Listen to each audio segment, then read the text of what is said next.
Hello everyone, welcome to my channel and Bonu Deadly live blog.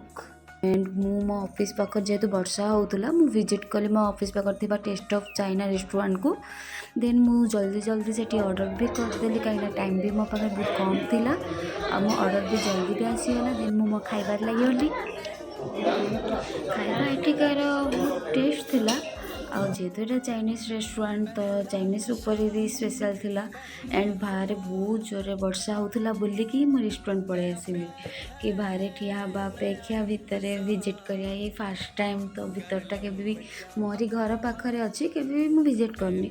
ଦେନ୍ ମୁଁ visit ବି କଲି ଆଉ ରେଷ୍ଟୁରାଣ୍ଟର ଭ୍ୟୁଜ୍ ସବୁ ଦେଖନ୍ତୁ।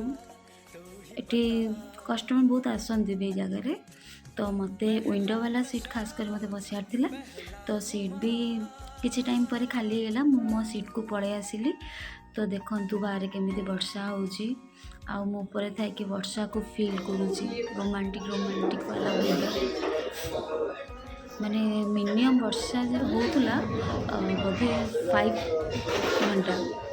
ଘଣ୍ଟା ଧରି ବର୍ଷା ହେଉଥିଲା। ତ ଯିବା ବି ଘରକୁ ଯିବା ମୁସ୍କିଲ୍ ବି ଥିଲା ଯେହେତୁ ମୋ ପାଖରେ କିଛି ବି ନଥିଲା। ତ ମୋ ଅର୍ଡ଼ର ବି ପଳେଇ ଆସିଲା ମୋମୋଜ୍। ତ ବର୍ଷା ପାଗରେ ମୋମୋଜ୍ ଖାଇବାର ମଜା ଟିକେ ଅଲଗା ପ୍ରକାର ମୁଁ ଭାବିଲି। ଦେନ୍ ମୁଁ ଅର୍ଡ଼ର କରିଦେଲି। ତ ଫାଇନାଲି ମୋମୋ ବି ଆସିଗଲା। ବହୁତ ଟେଷ୍ଟି ଥିଲା, ୟାମି। ତ କ'ଣ କରିବା, ମୋତେ ଛୋଟ ପେଟ ପେଟରେ ଆଉ ଜାଗା ନାହିଁ। ପେଟରେ ଆଉ ଜାଗା ନାହିଁ। ଫିଲିଙ୍ଗରେ ଖାଇବା ତ ଦେଖନ୍ତୁ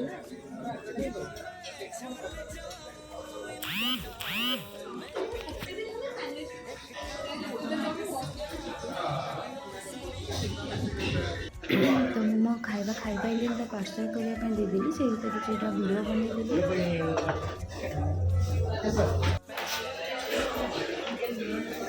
ଫାଇନାଲି ଯିବା ଟାଇମ୍ ଆସିଗଲା। ପାର୍ସଲ୍ ବି ଆସିଗଲା। ତ ମୁଁ ମୋର ଭାବିଲି ବର୍ଷା ଏତେ ଜୋରେ ହେଇଗଲାଣି, ଜୋରେ ବର୍ଷା ବି ହେଉଛି। ତ ଦିନ ଅଫିସ୍ ତ ରାତିରେ ବୁଲାବୁଲି ସରିଗଲା, କମ୍ପ୍ଲିଟ୍ ହେଲା ମୋ ବୁଲାବୁଲି। ଯେତେବେଳେ ବି ଆସି ବର୍ଷା ହିଁ ହୁଏ। Good night.